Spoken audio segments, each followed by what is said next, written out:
Hey kiddos, and welcome back. This week we're going to take a look at our strategies for solving a word problem or a story problem. This is something we worked on quite a bit when we were in class together, so this will just be a quick review and a little bit of practice for us to use those skills. So as we can see here, I have our anchor chart of our 5 steps on how to solve a word problem. So step number 1 we know is to read the problem. What is it asking? Are we going to be needing to use addition, subtraction, division, or multiplication? Step number 2 is highlighting the important information.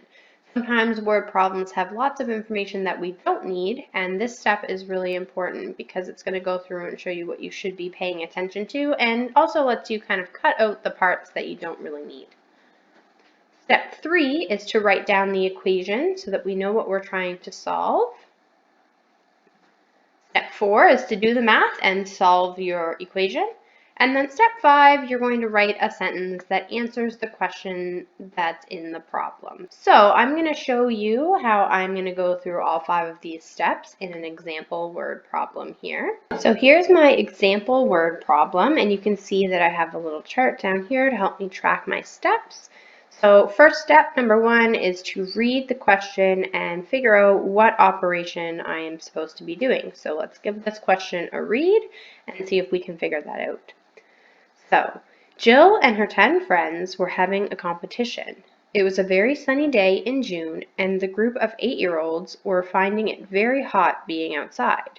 They decided it would be fun to see how many ice cubes they could eat before getting a brain freeze. Surprisingly, all the kids ended up eating the exact same amount.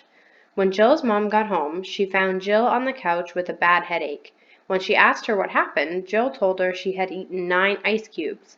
How many ice cubes in total did the group eat? So when I'm thinking about what operation I'm going to be using, I know that I have a number of people eating a number of things. And to me, that sounds like multiplication. So I am going to put multiplication in this box for step number 1 because I know that I have equal groups because of a couple different things.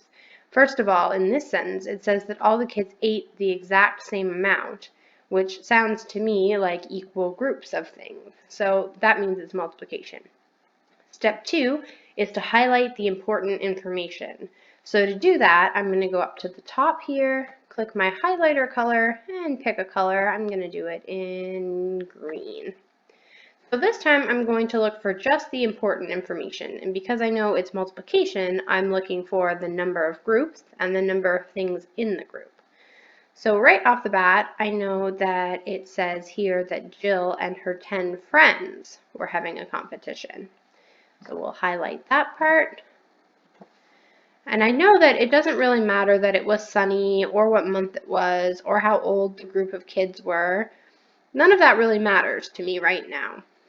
So now I'm looking for my number of things that are in the groups because I know here that I have 11 groups because it says Jill and her 10 friends. So I have 11 groups, and I kind of quickly read through it. I see that they have all eaten 9 ice cubes. So 11 groups of 9 ice cubes. I'll give that a highlight.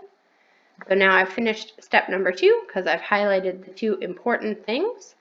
Step number 3 is to write my equation.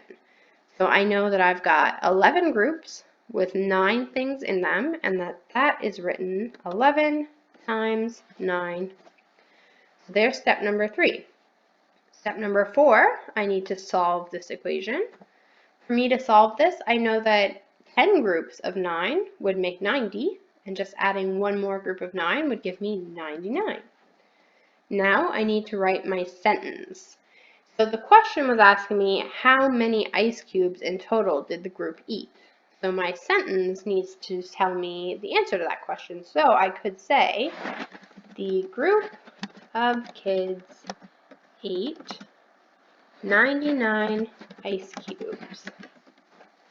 And there we have it. I have solved my word problem using all 5 steps. So attached below is an example word problem for you to solve as well. When you open it up, it'll look just like this. There'll be a word problem and this chart I'm going to get you to go through all 5 steps, filling them in on the chart, and see if you can solve your word problem.